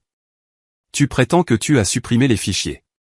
Tu le laisses penser qu'il est en sécurité. S'il te demande de signer quoi que ce soit d'autre, tu dis que tu dois vérifier la formulation. Fais-le patienter, mais ne signe pas. Je me suis levé. Je ne l'ai pas remerciée. Elle ne faisait pas ça pour moi. Elle le faisait pour sauver sa propre peau. Mais dans une guerre, on ne vérifie pas la pureté des munitions. On charge juste le fusil. Je suis sorti du restaurant et je suis monté dans ma voiture. J'ai branché la clé USB sur mon ordinateur portable et je me suis connecté au point d'accès sécurisé. J'ai initié une session à distance avec Stonebridge Forensic. Sarah, ai-je dit dans mon casque, je télécharge un nouveau lot de fichiers. La source est interne. Vérifiez l'authenticité immédiatement. J'ai attendu dans la voiture, la pluie tambourinant un rythme lourd sur le toit. 10 minutes ont passé. Puis 20. Puis la voix de Sarah est arrivée, claire et nette. Claire, c'est de l'or. Dis-moi, ai-je dit. Nous avons les métadonnées, a dit Sarah. Nous avons les dates de création originale des documents falsifiés. Mais plus important encore, nous avons un email supprimé de Brent à son avocat personnel. Lis-le, ai-je commandé. Il a été envoyé il y a 3 jours, a dit Sarah. Il dit, la femme est réglée. Elle a signé l'accord de non-divulgation. Une fois que Tessa aura effacé les journaux du serveur, il n'y aura plus de lien entre moi et les comptes Nordstar. Si quelque chose refait surface, nous nous en tenons au récit selon lequel Claire menait une opération parallèle. Elle a les compétences financières. Il est plausible qu'elle ait détourné les fonds à mon insu. J'ai senti un sourire froid se dessiner sur mes lèvres. Le voilà. L'intention, la malveillance, la préméditation. Il ne se contentait pas de me faire porter le chapeau. Il élaborait un récit où ma compétence était la preuve de ma culpabilité. Il utilisait mon propre curriculum vitae contre moi. Était ça, ai-je demandé. La clé contient un journal de discussion, a continué Sarah. Il provient d'une application de messagerie interne. De Brent à Tessa. Citation, ne pose pas de questions, contente-toi de nettoyer le disque. Si tu veux être ma femme, tu dois apprendre à protéger la famille. Fais ça et nous serons libres. Fin de citation. Il avait lié sa demande en mariage à la commission d'un crime. C'est un monstre, ai-je murmuré. Il est négligent, à corriger Sarah. Et maintenant, il est exposé. J'ai déconnecté la session et j'ai appelé Miles. Nous l'avons, ai-je dit. Nous avons la preuve irréfutable. Tessa a changé de camp. J'ai entendu Miles expirer lentement à l'autre bout du fil. Cela change la stratégie, a dit Miles. Nous ne vous défendons plus contre un mauvais règlement de divorce. Nous construisons maintenant un dossier pour conspiration criminelle et fraude. Je veux en finir, Miles, ai-je dit. Je veux qu'il soit arrêté avant la réunion du conseil d'administration de vendredi prochain. Nous en avons assez pour aller voir les autorités, a convenu Miles. Mais Claire, écoutez-moi. Si nous allons à la police maintenant, il pourrait en avoir vent. Il a des relations. Il pourrait trouver un moyen de détruire les sauvegardes physiques. Ou il pourrait fuir le pays vers ce compte aux Caïmans dont sa mère s'est vantée. Alors, que faisons-nous, ai-je demandé. Nous avons besoin d'un coup fatal, a dit Miles. Un coup si soudain et si public qu'il ne pourra ni courir ni se cacher. Nous devons le prendre sur le fait de finaliser la fraude. La réunion du conseil d'administration, ai-je dit, réalisant où il voulait en venir. Exactement, a dit Miles. Il pense qu'il entre là-dedans pour être couronné roi. Nous devons nous assurer qu'il en sorte menotté. Mais pour cela, nous avons besoin d'une intervention fédérale. La police locale sera trop lente, et elle pourrait être intimidée par son influence. Nous avons besoin du genre d'artillerie lourde qui ne se soucie pas de la politique locale. Je suis restée silencieuse. Je savais exactement qui avait ce genre d'artillerie. J'avais passé 18 ans à essayer de prouver que je n'avais pas besoin de l'aide de mon père. J'avais épousé un homme spécifiquement parce qu'il était l'opposé de mon père militaire rigide. Je voulais construire quelque chose par moi-même. Mais ce que j'avais construit était un piège. Et maintenant, pour en sortir, j'avais besoin de la seule chose que j'avais fui. Miles, ai-je dit doucement, je sais qui appeler. Êtes-vous sûr, a demandé Miles. Une fois que vous aurez passé cet appel, il n'y aura pas de retour en arrière. Cela nous échappera. J'ai regardé la pluie glisser sur le pare-brise. J'ai pensé au visage suffisant de Brent à la fête. J'ai pensé à Marilyn se moquant de moi. J'ai pensé aux 18 années que j'avais gaspillées à construire une échelle pour un homme qui la repousserait dès qu'il atteindrait le sommet. J'en suis sûr, ai-je dit. J'ai raccroché le téléphone. Je suis resté assise un moment, rassemblant mes forces. Puis j'ai fait défiler mes contacts jusqu'à ce que je trouve le numéro que je n'avais pas composé depuis 4 ans. Il était simplement étiqueté « Général ». J'ai appuyé sur « Appeler ». J'étais assise dans ma voiture, la pluie martelant toujours le toit, fixant le nom du contact sur l'écran de mon téléphone, « Général ». Ce n'était pas un surnom que je lui avais donné pour plaisanter. C'était ainsi que le monde l'appelait. Et à bien des égards, c'était ce qu'il était, même à la maison. Thomas Lopez, général 3 étoiles à la retraite, actuellement conseiller stratégique principal pour le Bureau fédéral de l'intégrité des contrats. Je ne lui avais pas parlé depuis 4 ans, pas depuis le dîner de Noël où il m'avait dit que Brent était un objet brillant sans aucune intégrité structurelle, et où je lui avais dit que j'en avais assez d'être traité comme un soldat dans son peloton plutôt que comme une fille. J'étais parti. J'avais passé les années suivantes à lui prouver qu'il avait tort, à prouver que je pouvais construire une vie sans son influence, sans ses relations, sans son ombre terrifiante planant sur moi. Mais maintenant, face aux preuves de la trahison de mon mari, j'ai réalisé l'amère vérité. Je ne lui avais pas prouvé qu'il avait tort, je lui avais prouvé qu'il avait raison. Brent n'avait aucune intégrité structurelle. Et maintenant, la structure s'effondrait sur moi. Je n'avais pas besoin d'un câlin. Je n'avais pas besoin d'argent.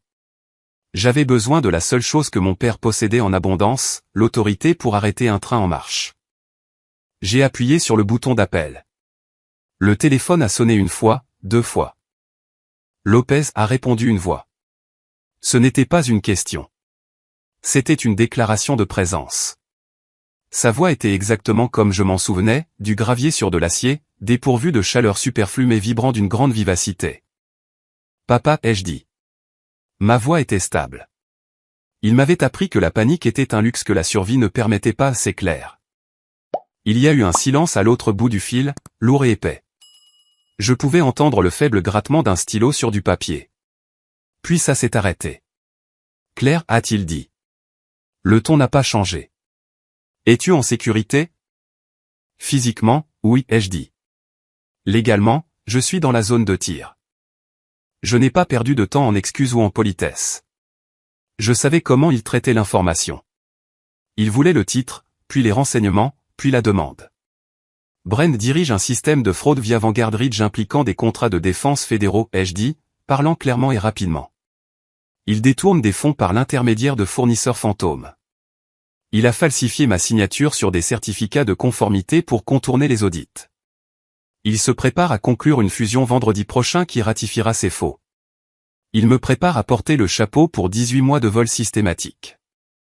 Le silence est revenu. Il a duré 10 secondes, puis 20. Je ne l'ai pas comblé. J'ai attendu. Le volume, a-t-il demandé. 1,2 million confirmé, ai-je répondu. L'exposition potentielle sur la nouvelle acquisition est de 400 millions. Et la signature? C'est un tampon numérique, ai-je dit. Mais il y a une trace de mail où il demande à son personnel de l'utiliser sans mon consentement. Il appelle ça un pare-feu. J'ai entendu une vive expiration. C'était le seul signe de colère qu'il se permettait. Tuer le pare-feu, a-t-il dit. Ce n'était pas une question. Oui. As-tu les preuves, a-t-il demandé. Pas des soupçons, pas des oui-dire. As-tu des données solides qui tiennent devant un tribunal fédéral? J'ai les journaux du serveur de Marilyn, ai-je dit. J'ai les virements bancaires. J'ai un enregistrement de sa mère admettant des actifs dissimulés. Et depuis 30 minutes, j'ai une clé USB de sa maîtresse contenant des ordres directs de détruire des preuves de non-conformité fédérale. Envoie-le, a-t-il commandé. Canal sécurisé. Tu te souviens encore de la clé de cryptage que je t'ai donnée? Je ne l'ai jamais oubliée, ai-je dit. Envoie le résumé. Je suis au bureau. Je vais y jeter un œil maintenant. Il n'a pas raccroché. Il a posé le téléphone sur son bureau. Je pouvais entendre le bruit d'un clavier. J'ai ouvert mon ordinateur portable, l'ai connecté à mon téléphone et j'ai initié le transfert vers sa Dropbox privée et sécurisée. Envoyé, ai-je dit. Pendant 5 minutes, le seul son sur la ligne était le bourdonnement de la climatisation de son bureau et le clic occasionnel d'une souris. J'étais assise dans la voiture sombre, mon cœur battant à un rythme lent et lourd. C'était le point de non-retour. Une fois que Thomas Lopez verrait cela, ce ne serait plus un différend familial. Ce serait une opération fédérale. Finalement, sa voix est revenue sur la ligne. Elle était plus froide maintenant, létale. La fille, a-t-il dit. Ro. C'est le témoin. Elle a peur, ai-je dit. Elle veut un accord. Si cette clé est authentique, a-t-il dit, elle vient de nous donner l'intention. Sans cela, c'est un divorce compliqué avec quelques irrégularités financières. Avec cela, c'est une conspiration pour frauder le gouvernement des États-Unis. Cela déclenche le mandat du Bureau fédéral de l'intégrité des contrats. Nous avons compétence. J'ai laissé échapper un souffle que je ne savais pas que je retenais. Compétence. C'était le mot magique. Cela signifiait que la police locale qui jouait au golf avec Brent était hors jeu. Cela signifiait que les tribunaux d'État étaient contournés. Que dois-je faire, ai-je demandé. Rien, a-t-il dit sèchement. Papa, la réunion du conseil d'administration est dans 7 jours. Ils vont voter. Laisse-les faire, a-t-il dit. Si tu agis maintenant, il détruit les sauvegardes. Il prétend que la clé USB a été volée ou placée. Il prend un avocat et fait traîner ça pendant 5 ans pendant que ta réputation pourrit. Tu as besoin qu'il se sente en sécurité. Tu as besoin qu'il entre dans cette pièce en pensant qu'il a gagné. Il me menace, ai-je dit. Il essaie de me faire taire par la peur. Bien, a dit mon père. La peur rend les hommes négligents, mais l'arrogance les tue. Laisse-le être arrogant. Ne t'engage pas. Ne te bats pas, laisse-le penser que tu es brisé. Il pense que je suis faible, ai-je dit, l'amertume montant dans ma gorge. Tu es une Lopez, a-t-il dit. Utilise le camouflage. Il a fait une pause, et pendant une brève seconde, le général s'est retiré et le père s'est avancé d'un pouce. J'ai lu le dossier, Claire. Tu as construit toute la structure financière de cette entreprise. Oui, ai-je dit. Et il pense qu'il peut la démolir et t'enterrer sous les décombres sans que tu ne le remarques. Oui. Alors c'est un imbécile, a-t-il dit. Et nous allons lui donner une leçon sur les défaillances structurelles. La réunion est au siège, ai-je dit. Vendredi, 10 heures du matin. Il prévoit un toast de célébration juste après le vote. Je connais le protocole, a-t-il dit. Je m'occuperai de la logistique. Assure-toi juste d'être dans cette pièce. Il ne me laissera peut-être pas entrer, ai-je dit. Il veut que je parte. Il te laissera entrer, a dit mon père, sa voix baissant jusqu'à un grondement sourd. Parce qu'il veut se vanter. Il veut te voir vaincu. Donne-lui cette satisfaction. Entre là dans la tête basse. Signe tout ce qu'il te mettra sous le nez s'il le faut. Fais-lui croire que le piège s'est refermé. Et ensuite, a-t-il dit, tu attends que la porte s'ouvre. Qui vient, ai-je demandé, bien que je le sache déjà. Je viens, a-t-il dit. Et j'amène les nettoyeurs. Il voulait dire l'équipe tactique, les agents qui sécurisent les scènes et exécutent les mandats fédéraux. Papa, ai-je dit, sentant une vague d'émotion soudaine. Merci. Ne me remercie pas encore, m'a-t-il coupé. Nous exécutons vendredi. D'ici là, tu es un fantôme. Tu ne parles pas à ton avocat des détails du raid. Tu ne parles pas à la fille. Tu restes dans cette maison et tu le laisses creuser sa tombe quelques mètres plus profond. Compris. Compris, ai-je dit. Le vieux réflexe était de retour. Le soldat répondant au commandant. Claire, a-t-il dit juste avant de couper la communication. Oui. Quand cette porte s'ouvrira vendredi, a-t-il dit, sa voix dure comme le silex, ne regarde pas le sol. Ne regarde pas ton mari. Tu regardes droit devant toi. Tu me regardes. Et ne cligne pas des yeux. Je ne le ferai pas, ai-je dit. La ligne est devenue silencieuse. J'ai baissé le téléphone. Ma main ne tremblait plus. La peur qui me rongeait l'estomac depuis 3 jours avait disparu, remplacée par une certitude froide et tranquille. Brent avait ses membres du conseil d'administration. Il avait sa mère. Il avait ses millions aux îles Caïmans. Mais j'avais le gouvernement des États-Unis. Et plus important encore, j'avais un père qui attendait depuis 4 ans une raison de rappeler au monde que personne ne touche à son sang. J'ai démarré la voiture. Le moteur a rugi. Je suis rentré chez moi, non pas comme une victime retournant sur les lieux du crime, mais comme un observateur avancé marquant la cible pour une frappe aérienne. La montée en ascenseur jusqu'au 42e étage du siège de Vanguard Ridge ressemblait moins à une ascension qu'à être chargé dans la chambre élégante et vitrée d'un revolver. C'était vendredi matin, 10 heures précises. La ville de San Antonio s'étendait en dessous de moi, une grille de gris et de vert sous le soleil implacable du Texas. Mais à l'intérieur du bâtiment, l'air était climatisé à une température fraîche et stérile de 20 degrés Celsius. J'ai ajusté le poignet de mon blazer. J'avais choisi un tailleur gris tourterelle doux. Ce n'était pas un tailleur de pouvoir. C'était la couleur d'une ombre, de quelqu'un qui se fond dans le décor. C'était exactement ce que Brent voulait voir. Quand les portes de l'ascenseur se sont ouvertes, la réception bourdonnait d'une énergie frénétique. Le vote pour l'acquisition était prévu pour midi, suivi d'une conférence de presse. Des employés couraient dans tous les sens avec des casques, transportant des plateaux de traiteurs et des piles de dossiers de presse. Mais je n'ai pas été conduite à la salle de conseil principale. L'assistante personnelle de Brent, une jeune femme qui me regardait avec un mélange de pitié et de curiosité, m'a guidé vers l'antichambre de la direction.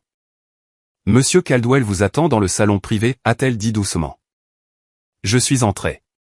La pièce était vaste, dominée par une longue table en teck importée et une vue qui coûtait plus cher que la pension de mon père.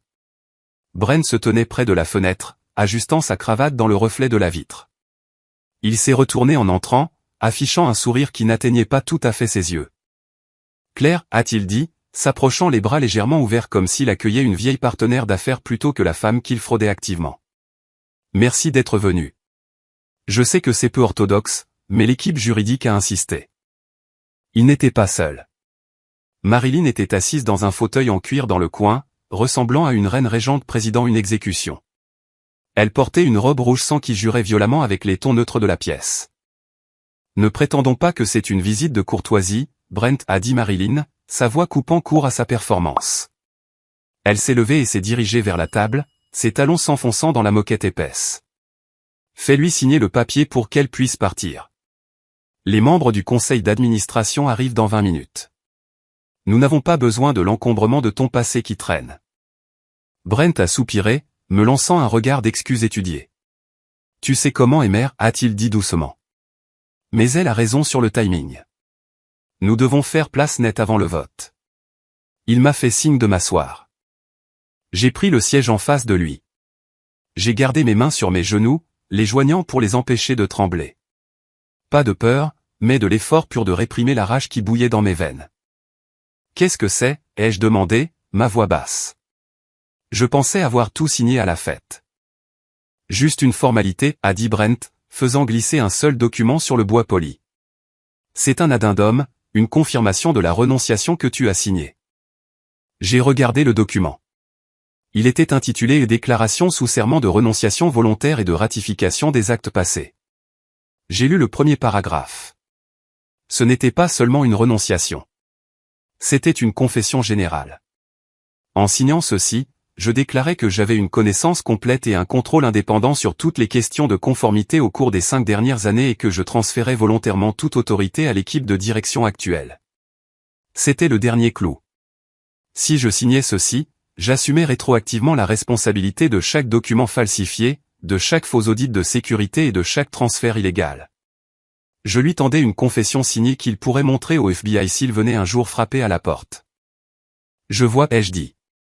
Tu veux que je confirme que je me retire des projets que j'ai lancés? Brent a hoché la tête, se penchant en avant, ses yeux rivés sur les miens. Il a sorti le charme, la voix qu'il utilisait pour conclure des affaires. C'est pour ton propre bien, Claire. Cela te sépare complètement. Si l'entreprise se développe, si nous prenons des risques, tu n'es pas responsable. Je fais ça pour te protéger. Je veux que tu aies une ardoise propre. Il mentait si facilement que c'en était presque impressionnant. Marilyn a reniflé sur le côté. La protéger? Tu es trop gentil, Brent. Elle devrait être reconnaissante que nous ne la facturions pas pour les années qu'elle a passées à profiter de toi. Elle m'a regardé, ses yeux se plissant. Signe, Claire. Signe et disparaît. Va trouver un gentil petit comptable à épouser. Laisse la construction d'empire aux adultes. J'ai regardé le stylo que Brent avait placé à côté du papier. C'était un mont blanc, lourd et noir. Je l'ai pris. J'ai hésité juste une seconde. C'était le moment. Papa avait dit de le laisser se sentir en sécurité. Papa avait dit de laisser le piège se refermer. Mais je n'allais pas signer mon propre arrêt de mort sans laisser une clé pour le médecin légiste. J'ai débouché le stylo. Je vais signer, ai-je dit doucement. Brent a expiré, ses épaules s'affaissant de 5 centimètres. Excellent. J'ai tourné la page. Je n'ai pas seulement signé en bas. J'ai paraffé le coin inférieur droit de la première page. Puis j'ai paraffé la deuxième page. Pour un œil non averti, pour Brent et Marilyn, j'étais juste minutieuse. J'étais la petite femme ennuyeuse et soucieuse des détails qu'ils méprisaient. Mais je ne faisais pas que paraffer. J'ajoutais une petite barre verticale presque invisible après la date sur chaque page. C'était une notation que Miles et moi utilisions depuis des années dans nos brouillons internes pour indiquer contenu en cours de révision ou signature contestée. Ce n'était pas une annulation légale du document, mais pour un expert en documents, cela créerait un motif. Cela prouverait que j'avais lu les pages et les avais marquées d'une manière spécifique qui contredisait l'idée d'un accord aveugle et heureux. J'ai atteint la dernière ligne de signature. Brent regardait la pointe du stylo comme un faucon.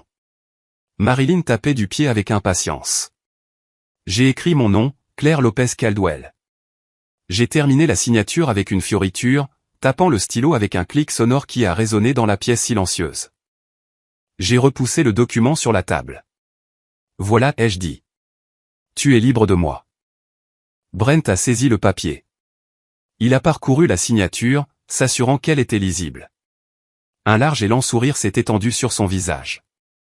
Il ressemblait à un homme qui venait d'échapper à la mort et de gagner à la loterie dans le même après-midi. Il s'est levé, serrant le papier contre sa poitrine. Merci, Claire, a-t-il dit. Il s'est dirigé vers le bar et a versé 2 verres de scotch. Il n'en a pas versé un pour moi. Il a levé son verre vers Marilyn. À l'avenir, a-t-il dit. À l'avenir, a répondu Marilyn, faisant teinter son verre contre le sien. Elle s'est tournée vers moi, un sourire cruel étirant ses lèvres. Adieu au passé. Brent m'a regardé, ses yeux brillants d'arrogance. Tu sais, Claire, a-t-il dit, sa voix dégoulinant de condescendance, j'apprécie vraiment cela. Tu as été utile au début. Tu as été un bon tremplin. Mais certaines personnes sont faites pour le rez-de-chaussée, et d'autres pour le penthouse. Marilyn a ri. C'était un son aigu et perçant qui me râpait les oreilles. Oh, Brent, ne sois pas si sentimental, a-t-elle ricané. Elle n'était que laide, et maintenant nous avons enfin sorti les poubelles. Ils se sont tenus là, riant ensemble, la mère et le fils qui croyaient posséder le monde. Ils étaient ivres de leur propre pouvoir, complètement inconscients du fait que le papier que Brent tenait n'était pas un bouclier, mais une balise de repérage. Je suis restée assise là, silencieuse, les regardant. Je n'ai pas bougé. Je ne me suis pas levée pour partir. Brent a remarqué mon immobilité. Il a baissé son verre, un froncement de sourcils plissant son front. Tu peux y aller maintenant, Claire, a-t-il dit, faisant un geste de la main vers la porte. Le spectacle est terminé. Je l'ai regardé. J'ai regardé Marilyn. Et pour la première fois depuis des mois, j'ai permis à un sourire sincère de se dessiner sur mon visage. Non, Brent, ai-je dit, ma voix stable et assez forte pour couper court à leur rire. Le spectacle ne fait que commencer. Il a ouvert la bouche pour parler, pour demander ce que je voulais dire. Mais les mots ne sont jamais sortis. Derrière moi, les lourdes portes doubles du salon privé ne se sont pas seulement ouvertes. Elles ont été projetées avec une telle force que les poignées ont heurté les murs avec un son semblable à un coup de feu. Le rire dans la pièce est mort instantanément. Brent s'est figé, son verre à mi-chemin de sa bouche. Marilyn s'est retournée, son visage se tordant de choc. Je ne me suis pas retourné. Je n'en avais pas besoin. Je savais exactement qui se tenait dans l'embrasure de la porte. J'ai gardé les yeux fixés sur le visage de Brent, regardant la couleur se retirer de sa peau, le rendant d'un gris pâle et maladif. L'air dans la pièce a changé instantanément, l'eau de Cologne coûteuse et le scotch étant submergés par l'odeur soudaine et âcre de l'autorité. Le silence qui a suivi le fracas des portes était absolu. Ce n'était pas le calme d'une bibliothèque. C'était le vide d'une pièce où tout l'oxygène avait été aspiré en une seule seconde. Mon père, Thomas Lopez, a franchi le seuil. Il ne portait pas d'uniforme, mais il n'en avait pas besoin. Il portait un costume anthracite qui épousait ses larges épaules avec une précision militaire, sa cravate nouée serrée contre un col blanc amidonné. Il ne m'a pas regardé. Il n'a pas regardé la vue sur la ligne d'horizon de San Antonio. Ses yeux, froids et durs comme de l'ardoise, se sont instantanément fixés sur Brent. C'était un regard que je n'avais vu qu'une seule fois auparavant, dirigé vers un soldat qui s'était endormi à son poste. C'était un regard d'évaluation, calculant le moyen le plus efficace de neutraliser une menace. Il n'a pas parlé. Il n'avait pas besoin de se présenter. Sa présence remplissait la pièce, reléguant le mobilier coûteux et les occupants arrogants à l'insignifiance. À ses côtés se trouvaient 2 hommes qui n'étaient clairement pas de la sécurité de l'hôtel ou de la police locale. Ils portaient des costumes bleu foncé coupés pour dissimuler, mais le renflement des étuis d'épaule était indubitable pour quiconque savait quoi chercher. Sur leur revers, ils portaient de petites épinglettes en argent, l'insigne du Bureau fédéral de l'intégrité des contrats.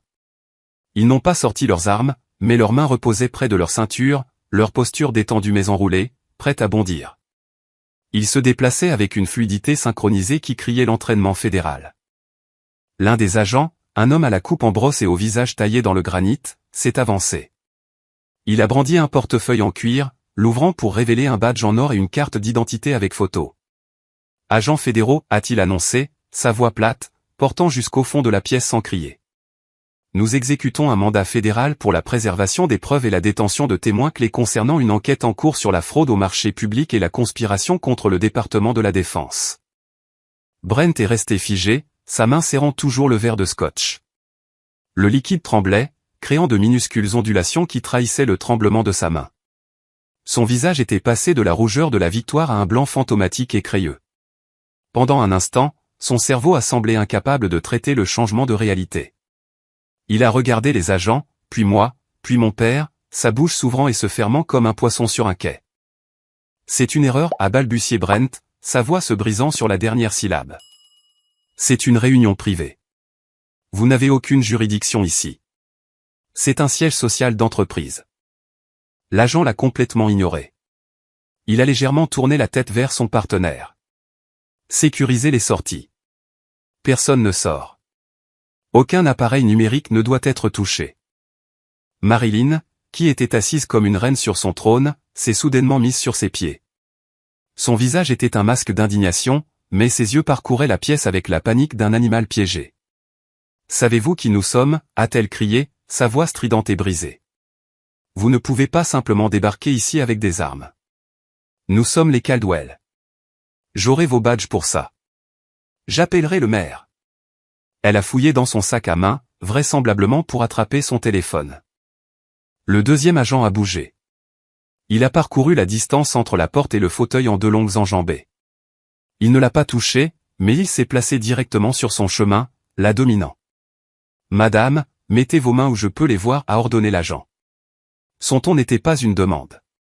Tenter d'accéder à un appareil de communication pendant l'exécution d'un mandat fédéral sera considéré comme une obstruction à la justice. Ne me forcez pas à vous menotter. Marilyn s'est figée. Elle a regardé l'agent. Puis elle m'a regardé. Son expression est passée de la colère à une prise de conscience naissante et horrifiante. Elle m'a regardé comme si j'étais un monstre qu'elle avait accidentellement invoqué des profondeurs. « Toi » a-t-elle murmuré, pointant un doigt tremblant vers moi. « C'est toi qui as fait ça, petite sorcière ingrate. » Mon père a finalement bougé.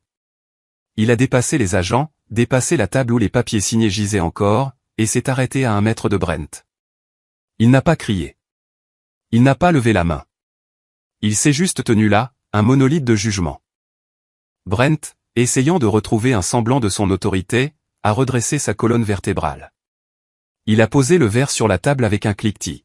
« Général Lopez » a dit Brent, essayant de donner à sa voix un son profond et raisonnable.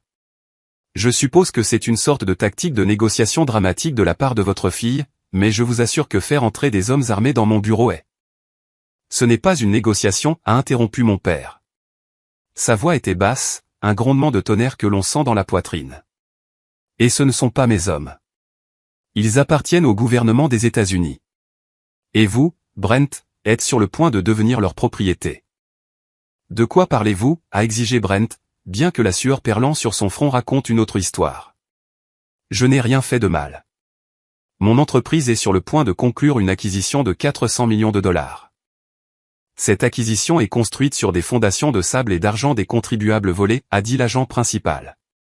Il s'est approché de la table et a posé un document sur la surface en tech. C'était un mandat de perquisition. Nous avons autorisé l'accès à tous les serveurs de Vanguard Ridge, a continué l'agent. Nous avons signalé des transferts suspects vers les îles Caïmans totalisant plus de 2 millions de dollars. Et nous avons des preuves de falsification généralisée de certificats de conformité fédéraux. C'est un mensonge, a crié Brent, son sang-froid se brisant enfin. Il a frappé la table de sa main. Vous n'avez aucune preuve. Ces certificats ont été signés par la responsable de la conformité. S'il y a des erreurs, parlez-lui. Il a pointé un doigt vers moi. Parlez à ma femme. Elle s'occupait de la conformité. Elle a tout signé. Je ne faisais que diriger l'entreprise. Je l'ai regardé. Je l'ai regardé faire exactement ce que je savais qu'il ferait. Je l'ai regardé essayer de me jeter au loup pour se sauver. Les yeux de mon père se sont plissés.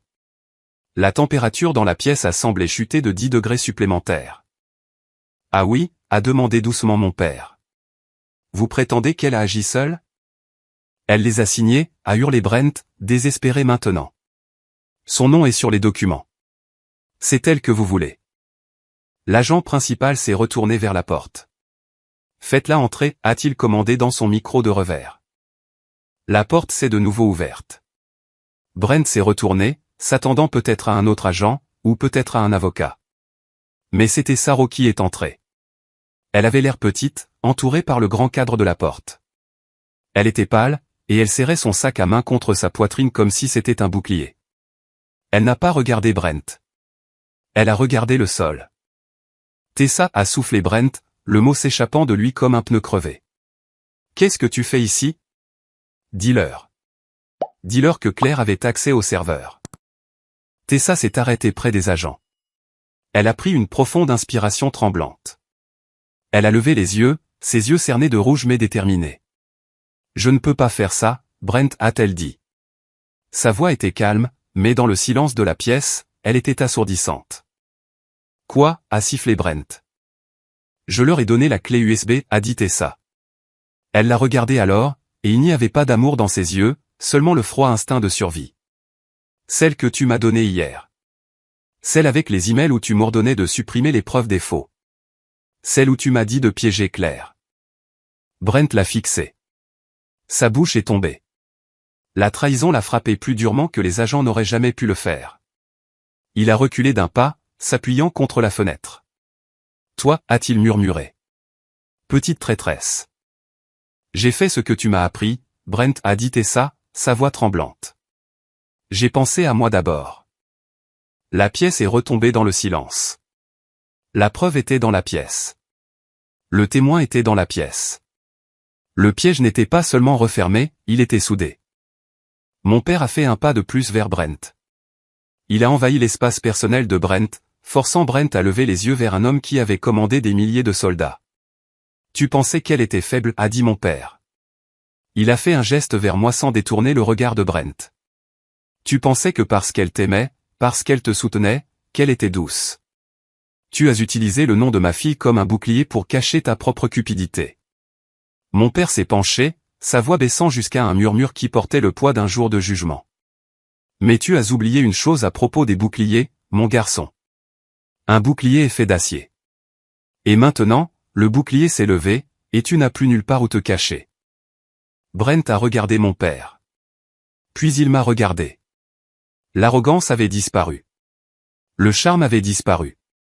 Tout ce qui restait était le garçon terrifié qui réalisait qu'il avait cassé quelque chose qu'il ne pouvait pas réparer. L'agent principal s'est avancé, sortant une paire de gants en latex de sa poche. Il les a enfilés. Monsieur Caldwell, je vais avoir besoin que vous placiez votre téléphone portable et votre ordinateur portable sur la table. Lentement. Brent a hésité. Il a regardé le téléphone dans sa poche. Il a regardé la fenêtre. Pendant une seconde, j'ai pensé qu'il pourrait essayer de jeter le téléphone à travers la vitre. Faites-le, a aboyé l'agent, sa main se rapprochant de son étui. Brent a fouillé dans sa poche. Il a sorti son téléphone. Sa main tremblait si fort qu'il a failli le faire tomber. Il l'a posé sur la table à côté des papiers signés. Il m'a regardé, les yeux grands, suppliants, frénétiques. Il s'est penché sur la table, sa voix un murmure désespéré et rauque qui n'était destiné qu'à moi. Claire, a-t-il sifflé. Tu ne peux pas les laisser faire ça. Ça va tout ruiner. L'entreprise, les actions, ma vie. Tu n'as pas le cran de me détruire. Je l'ai regardé. J'ai regardé l'homme que j'avais passé 18 ans à construire. J'ai regardé l'homme qui avait essayé de me transformer en criminel pour sauver sa propre peau. Je me suis levé lentement. J'ai lissé le devant de mon costume gris. J'ai rencontré son regard avec des yeux clairs et secs. Je n'ai pas murmuré. J'ai parlé clairement pour que mon père, les agents et sa mère puissent entendre chaque mot. Je l'ai déjà fait, Brent. Je lui ai tourné le dos et j'ai marché vers mon père. Je n'ai pas regardé en arrière alors que l'agent s'approchait pour lui lire ses droits. Les 48 heures qui ont suivi le raid sur Vanguard Ridge ont été un flou de chaos organisé, du genre que l'on ne voit généralement que dans les films catastrophes. Mais pour moi, ce furent les 2 jours les plus ordonnés de ma vie car, pour la première fois, le chaos n'était pas à moi de le gérer. Il appartenait entièrement à Brent. Pendant que Brent était traité au centre de détention fédéral, le conseil d'administration de Vanguard Ridge a tenu une session d'urgence. Ce fut impitoyable. Sans Brent pour les charmer, et avec la menace d'une mise en accusation fédérale planant sur le cours de l'action, ils se sont retournés contre lui avec la vitesse de loups affamés. Ils ont voté à l'unanimité pour mettre fin à son emploi pour faute grave, le privant de son indemnité de départ et de ses options sur action. L'équipe d'experts de Stonebridge avait remis ses conclusions au conseil. Les administrateurs sont restés assis dans un silence stupéfait en examinant les documents que j'avais marqués.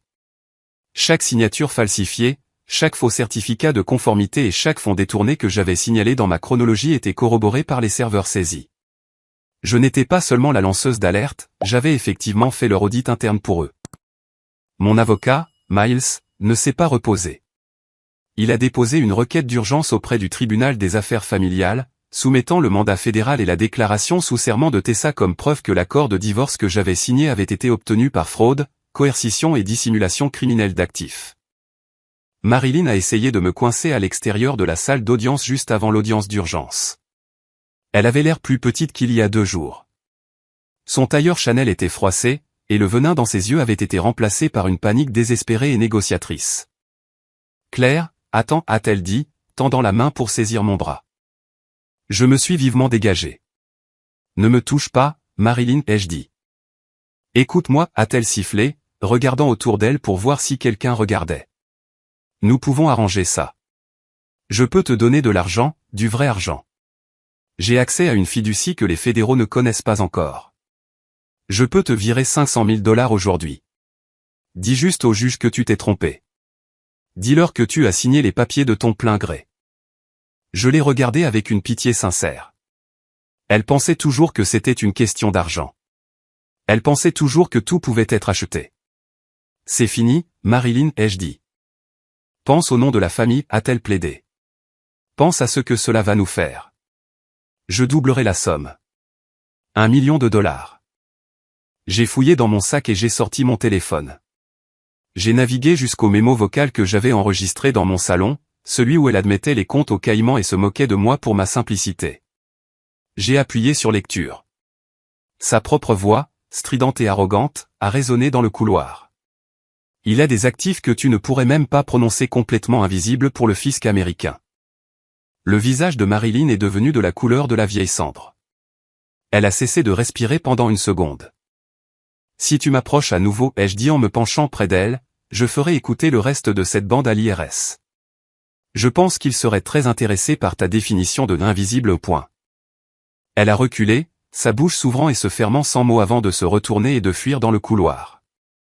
À l'intérieur de la salle d'audience, l'atmosphère était électrique. Ce n'était plus une audience de divorce standard. C'était la dissection d'un escroc. La juge, une femme sévère avec des lunettes perchées sur le bout de son nez, a feuilleté les requêtes déposées par Miles. Elle a regardé les preuves des sociétés écrans. Elle a regardé la chronologie des paiements de Nordstar. Puis est venue la dernière révélation, celle que même moi je n'avais pas entièrement anticipée jusqu'à ce que Miles la déterre ce matin-là. Monsieur Caldwell, la juge s'est adressée à la chaise vide de Brent, représentée uniquement par son avocat de la défense visiblement en sueur. Il semble que la maison conjugale, qui a été généreusement offerte à Madame Lopez dans le règlement, a une deuxième hypothèque dessus. J'ai cligné des yeux. Je connaissais la première hypothèque. Je ne savais pas qu'il y en avait une deuxième. Selon ces dossiers, a poursuivi la juge, sa voix glaciale, Monsieur Caldwell a contracté une ligne de crédit sur valeur domiciliaire contre la propriété il y a 3 semaines pour la somme de 400 000 $. Il a ensuite transféré ses fonds sur un compte uniquement à son nom. Il a essentiellement vidé la valeur de la maison, a donné la dette à sa femme et a gardé l'argent. Un murmure a parcouru les quelques spectateurs dans la salle.